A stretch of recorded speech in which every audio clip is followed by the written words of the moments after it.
مرتبہ بحث چھڑ گئی کہ عورت کا اصل زیور کیا ہے۔ کسی نے بولا ہاتھ خالی نہیں ہونا چاہیے، کسی نے بولا کہ ناک خالی نہیں ہونی چاہیے، کسی نے کان بولا تو کسی نے بولا گلا۔ ایک عورت نے کہا آپس میں بحث نہ کریں، آؤ حضرت فاطمہ تو زہرا رضی اللہ تعالیٰ عنہ کے پاس جاتی ہیں اور ان سے پوچھتی ہیں، تو سب عورتیں آپ کے پاس حاضر ہوئیں۔ اسی طرح کسی نے کہا ہاتھ، گلا، کان، ناک خالی نہیں ہونے چاہیے۔ تو حضرت فاطمہ رضی اللہ تعالیٰ عنہ نے جواب دیا، سب غلط، عورت کا اصلی زیور حیا ہے۔ ایک مرتبہ ایک بدشکل شخص حضور صلی اللہ علیہ وسلم کی خدمت میں حاضر ہوا اور اس کی بیوی نہایت حسین تھی۔ آپ صلی اللہ علیہ وسلم نے اس شخص سے پوچھا کہ تیری بیوی تیرے ساتھ کیا برتاؤ کرتی ہے؟ اس نے کہا کہ میری بہت قدر کرتی ہے اور میری بلا اجازت گھر سے باہر نہیں نکلتی، اپنے حسن و جمال کا لحاظ نہیں کرتی بلکہ میری خدمت کا خیال کرتی ہے۔ یہ سن کر آپ صلی اللہ علیہ وسلم نے فرمایا، جا اور اس سے کہہ دے کہ وہ جنتی عورتوں میں سے ہے، کیونکہ باوجود حسن و جمال کے اپنے شوہر کی تابعداری کرتی ہے، اس کی بدصورتی پر نہیں جاتی۔ اس حدیث سے معلوم ہوا کہ شوہر کی خدمت کرنے سے عورت کو جنت حاصل ہوتی ہے، بالخصوص وہ عورت جو کہ حسن و جمال میں شوہر سے بڑھ کر ہے، مگر وہ حسن و جمال پر فخر کے بجائے شوہر کی خدمت پر فخر کرتی ہے۔ حضرت حارث بن حجرت بیان کرتے ہیں کہ میرے والد نے کہا کہ رسول اللہ صلی اللہ علیہ وسلم نے فرمایا، میں نے ملک الموت کو ایک انصاری کے سرہانے بیٹھا ہوا دیکھا تو کہا کہ اے ملک الموت، میرے صحابی کے ساتھ نرمی کرنا، یہ مومن ہے۔ ملک الموت نے عرض کیا، آپ خوش رہیں، اپنی آنکھیں ٹھنڈی رکھیں، کیونکہ میں ہر مومن کے ساتھ نرمی کرتا ہوں۔ اے اللہ کے رسول صلی اللہ علیہ وسلم، آپ یقین رکھیں، جب میں ابن آدم کی روح قبض کرتا ہوں اور اس کے گھر والوں میں سے کوئی چیخ کر روتا ہے تو اس کی روح لے کر کھڑا ہو جاتا ہوں اور سوچتا ہوں کہ یہ کیوں رو رہا ہے۔ اللہ کی قسم، ہم نے اس پر ظلم نہیں کیا، نہ ہی وقت سے پہلے اس کی روح قبض کی۔ اگر یہ اللہ کی رضا سمجھ کر شکر ادا کرے تو ان کو اجر ملے گا، اور اگر یہ چیخ و پکار اور واویلا کریں گے تو گناہ گار ہوں گے۔ ہمیں تو آپ کی طرف بار بار آنا ہے، سو آپ احتیاط کریں۔ میں دن رات تیری اور مختلف میدان اور پہاڑ میں ہر گھر پر نظر رکھتا ہوں اور ہر چھوٹے بڑے کو پہچانتا ہوں، اور اے اللہ کے رسول صلی اللہ علیہ وسلم، میں اللہ کی اجازت کے بغیر ایک مچھر کی بھی روح قبض نہیں کرتا۔ حضور اقدس صلی اللہ علیہ وسلم خطبہ ارشاد فرماتے تو کھجور کے ایک تنے سے ٹیک لگاتے تھے جو مسجد کے ستون میں سے تھا۔ پھر جب حضور صلی اللہ علیہ وسلم کے لیے ممبر بنا دیا گیا تو آپ اس پر جلوہ گر ہوئے، تو جس تنے کے پاس آپ خطبہ پڑھا کرتے تھے رونے لگا، قریب تھا کہ وہ پھٹ جاتا۔ حضور نبی کریم صلی اللہ علیہ وسلم ممبر سے اترے اور تنے کو پکڑا، اپنے سینے مبارک سے چمٹا لیا تو وہ سسکیاں بھرنے لگا، حتیٰ کہ خاموش ہو گیا۔ اس ستون کا نام استوان حنانہ ہے۔ رونے کی آواز سب صحابہ نے سنی۔ جمعہ والے دن حضور اس سے ٹیک لگاتے اور یہ ستون حضور کی پشت مبارک کی بو سے لیتا۔ اس سے حضور کی جدائی برداشت نہ ہوئی تو زار و قطار رونے لگا۔ حضرت ابو ہریرہ رضی اللہ تعالیٰ عنہ روایت کرتے ہیں کہ ایک شخص حضور نبی کریم صلی اللہ علیہ وسلم کی خدمت میں حاضر ہوا اور عرض کیا، یا رسول اللہ صلی اللہ علیہ وسلم، میں نے اپنی بیٹی کا نکاح کر دیا ہے اور اسے اس کے خاوند کے پاس بھیجنا چاہتا ہوں، میرے پاس کوئی خوشبو نہیں، آپ کچھ عنایت فرمائیں۔ آپ صلی اللہ علیہ وسلم نے ارشاد فرمایا، میرے پاس اب کچھ موجود نہیں، کل صبح ایک چوڑے منہ والی شیشی اور کسی درخت کی لکڑی میرے پاس لے آنا۔ دوسرے روز وہ شخص چوڑے منہ والے شیشی اور ایک لکڑی کا ٹکڑا لے کر حاضر خدمت ہوا۔ آپ صلی اللہ علیہ وسلم نے اپنے دونوں ہاتھوں سے اس میں اپنا پسینہ ڈالنا شروع کیا یہاں تک کہ وہ بھر گئی۔ پھر فرمایا کہ اسے لے جا اور اپنی بیٹی سے کہہ دینا کہ اس لکڑی کو شیشے میں تر کر کے اپنے جسم پر مل لیا کرے۔ بس جب وہ آپ کے پسینے مبارک کو لگائی تو تمام اہل مدینہ کو اس کی خوشبو پہنچتی، یہاں تک کہ اس کے گھر کا نام خوشبو والا گھر ہو گیا۔ رسول اکرم صلی اللہ علیہ وسلم نے فرمایا، ابلیس کا تخت پانی پر ہے، وہاں سے وہ اپنے لشکر روانہ کرتا ہے۔ اس کے نزدیک سب سے زیادہ پسندیدہ شیطان وہ ہوتا ہے جو سب سے زیادہ لوگوں میں فتنہ ڈالتا ہے۔ اس کے لشکر میں سے ایک آ کر کہتا ہے، میں نے ایسا کیا ہے، دوسرا کہتا ہے تم نے کچھ بھی نہیں کیا، پھر ان میں سے ایک آ کر کہتا ہے میں نے ایک میاں بیوی کے درمیان جھگڑا کروا دیا ہے، تو شیطان اس کو اپنے قریب کر کے کہتا ہے ہاں تم نے بہت اچھا کام کیا ہے، اور اس کو گلے لگا لیتا ہے۔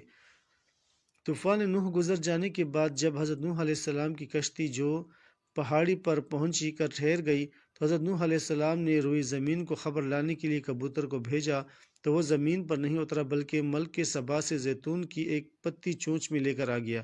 تو آپ نے فرمایا کہ تم زمین پر نہیں اترے، اس لیے پھر جاؤ اور روئی زمین کی خبر لاؤ۔ تو کبوتر دوبارہ روانہ ہوا اور مکہ مکرمہ میں حرم کعبہ کی زمین پر اترا اور دیکھ لیا کہ پانی زمین حرم سے ختم ہو چکا ہے اور سرخ رنگ کی مٹی ظاہر ہو گئی ہے۔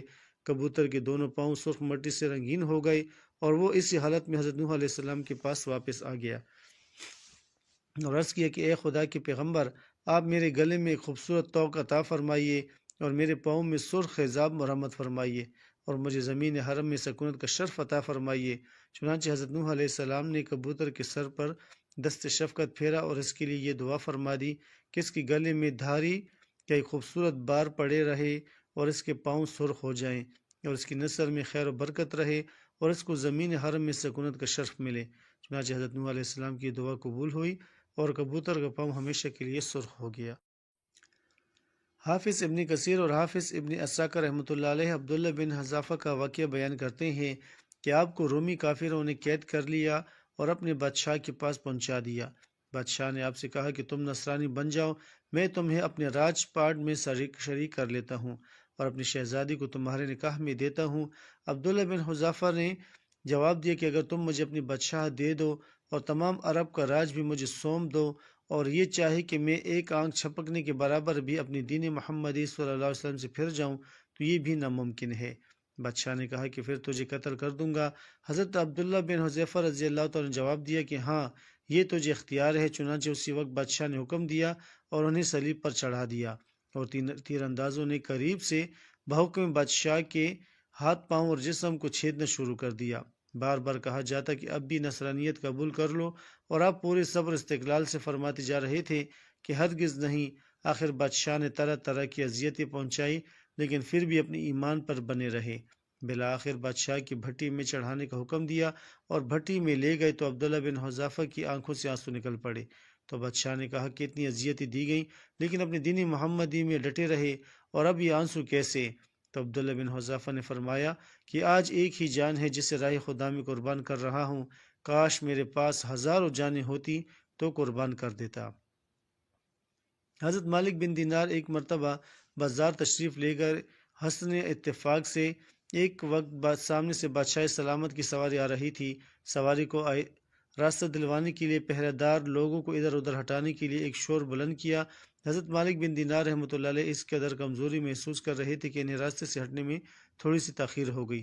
چنانچہ ایک پہرہ دار نے آپ کو زور سے کواڑ مارا۔ تکلیف کی حالت میں آپ کے منہ سے اس پہرہ دار کے بارے میں یہ کلمہ نکل گیا کہ خدا کرے کہ تیرے ہاتھ کٹوا دیے جائیں۔ پھر کیا تھا کہ چند ہی روز بعد کسی جرم کی پاداش میں اس پہرہ دار کے ہاتھ کٹوا دیے گئے۔ تاہم آپ کو اس کی یہ حالت دیکھ کر انتہائی قلق تاہم ہوا اور آپ نے دل میں کہا کہ کاش کرب کی حالت میں میرے منہ سے پہرہ دار کے بارے میں یہ برا کلمہ نہ نکلتا۔ حضرت بی بی آمینہ کے شوہر حضرت عبداللہ کی وفات کو 6 سال گزر چکے تھے۔ حضرت آمینہ اپنے شوہر حضرت عبداللہ رضی اللہ تعالیٰ عنہ کو بہت یاد کرتی تھی اور اکثر انہیں یاد کر کے رویا کرتی تھی، لیکن قسمت کا فیصلہ کہ 6 سال گزر گئے اور ابھی تک اپنے شوہر کی قبر پر جانے کا موقع نہ مل سکا۔ آخر کار بے چین ہو کر ایک دن حضرت عبدالمطلب سے کہا کہ بابا جان، میں کچھ دنوں کے لیے اپنے گھر مدینہ جانا چاہتی ہوں۔ حضرت عبدالمطلب نے اجازت دی تو اپنی خادمہ ام ایمن اور منشی ایرانی کو لے کر ایک اونٹنی سے چل پڑیں۔ 10 دنوں کا سفر کر کے مدینہ منورہ پہنچی۔ 1 ماہ کے بعد حضرت آمینہ اپنی والدہ سے اجازت لے کر گھر واپسی کے لیے نکل پڑیں۔ 3 دن کا سفر طے کرنے کے بعد اچانک بی بی آمنہ کے سینے میں درد ہوا۔ اسی وقت مقام ابواب پہنچ چکی تھی جو ایک بیابان جنگل تھا۔ حضرت ام ایمن سے بولی کہ میرے سینے میں درد ہو رہا ہے۔ حضرت ام ایمن نے اونٹنی کو ایک پہاڑی کے سائے میں بٹھائی اور بی بی آمنہ کو اونٹنی سے اتار کر نیچے سلا دیا۔ پھر رفتہ رفتہ سینے کا درد بڑھتا گیا اور حضرت آمنہ مقام ابواب میں 25 سال کی عمر میں اللہ کو پیاری ہو گئی۔ اس وقت حضور نبی کریم صلی اللہ علیہ وسلم کی عمر صرف 6 برس کی تھی۔ نبی کریم صلی اللہ علیہ وسلم کی دنیا سے پردہ فرمانے کے بعد حضرت بلال ملک شام چلے گئے اور وہیں بس گئے۔ ایک عرصہ کے بعد خواب میں نبی پاک صاحب العلاق حضرت محمد مصطفیٰ صلی اللہ علیہ وسلم کی زیارت ہوئی اور فرمایا، اے بلال، ہمیں ملنا کیوں چھوڑ دیا؟ آنکھ کھلتی ہی مدینہ کے لیے روانہ ہو گئے۔ کئی دن کی مسافت کے بعد مدینہ منورہ پہنچے، مسجد میں حاضری دی اور روضہ رسول صلی اللہ علیہ وسلم پر پہنچے۔ وہیں بے ہوش ہو کر گر پڑے۔ جب ہوش میں آئے تو اہل مدینہ نے کہا کہ ایک بار وہی اذان سنا دیں۔ سرکار کے زمانے والی حضرت بلال رضی اللہ تعالیٰ عنہ نے معذرت کی کہ اب مجھ سے برداشت نہیں ہوگا۔ لوگوں نے حسنین کریمین سے کہلوایا، انکار ناممکن تھا۔ اذان شروع کی تو اہل مدینہ رو پڑے۔ دل قابو میں نہ رہے۔ پیارے آقا کا زمانہ تازہ ہو گیا، عورتیں بچے سب اپنے اپنے گھروں سے نکل آئی، غم سے نڈھال بے قرار بن گئیں۔ جب کہا اشہد ان محمد رسول اللہ، لوگ چیخیں مار کر رونے لگے۔ حضرت بلال رضی اللہ عنہ کی نظر ممبر رسول پر پڑی۔ ممبر خالی تھا، سرکار نہیں تھے۔ ممبر خالی دیکھ کر گر پڑے، بے ہوش ہو گئے۔ اذان مکمل نہ کر سکے، ہوش میں آئی تو اٹھے، روتے ہوئے ملک شام کی طرف روانہ ہو گئے۔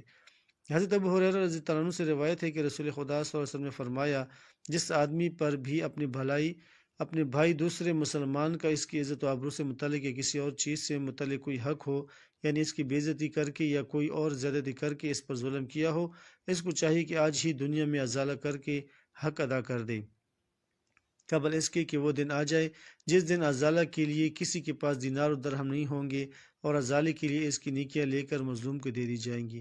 اگر اس کی نیکیاں نہیں ہوں گی تو حقدار کی برائیاں لے کر اس پر لا دی جائیں گی۔ حضرت ابن عمر بن عاص رضی اللہ تعالیٰ عنہ سے روایت ہے کہ نبی کریم صلی اللہ علیہ وسلم نے فرمایا، مسلمان وہ ہے جس کی زبان اور ہاتھ سے دوسرے مسلمان محفوظ رہیں، اور مہاجر وہ ہے جو اللہ کی منع کی ہوئی چیز کو چھوڑ دے۔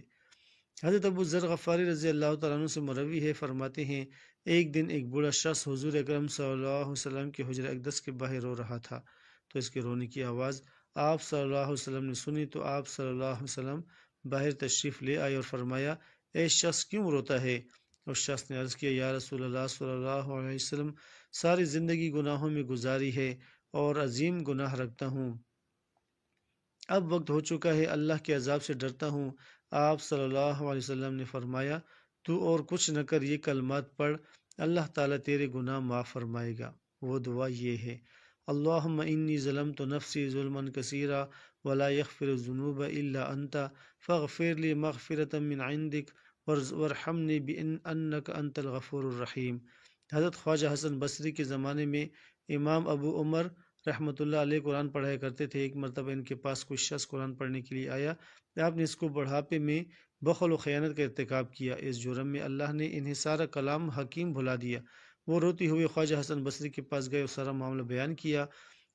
خواجہ حسن نے فرمایا، اے شخص، تو حج کو روانہ ہو جا، کیونکہ آج کل حج کے ایام ہیں، اور جب تو حج سے فارغ ہو جائے تو مسجد خیف میں ایک بزرگ محراب میں بیٹھے ہوئے ملیں گے، وہ درود و وظائف میں مشغول ہوں گے، وہ جب تک اپنے معمولات سے فارغ نہ ہو جائیں تو ان سے بات نہ کرنا، جب وہ فارغ ہو جائیں تو تم اپنی حاجت بیان کرنا، ان کی دعا سے پھر تمہیں قرآن حکیم یاد ہو جائے گا۔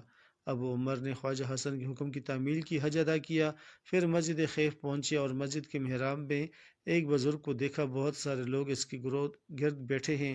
تھوڑی دیر بعد سفید پوش پاکیزہ لباس والا ایک شخص وہاں آیا، سب لوگ اس کے گرد بیٹھ گئے، کچھ دیر باتیں ہوئی اور اتنے میں نماز کا وقت ہو گیا۔ سفید لباس والا شخص وہاں سے چلا گیا، دوسرے لوگ بھی چلے گئے۔ جب وہ بزرگ تنہا رہ گئے تو ابو عمر رحمۃ اللہ علیہ ان کے پاس پہنچے اور بعد ان سے اپنا سارا مسئلہ بیان کیا، پھر دعا کی درخواست کی۔ ان بزرگ نے آسمان کی طرف دیکھا اور دعا فرمائی، ابھی انہوں نے دعا ختم نہیں کی تھی اور دعا قبول ہو گئی۔ ابو عمر رحمۃ اللہ علیہ قرآن پاک یاد ہو گیا۔ سبحان اللہ، اللہ رب العزت ہم تمام مسلمان بہن بھائیوں کو پنجگان نماز اور قرآن مجید پڑھنے کی توفیق عطا فرمائے، آمین یا رب العالمین۔ ویڈیو پسند آئے تو اسے لائک کریں، چینل کو سبسکرائب بھی کریں۔ جزاک اللہ۔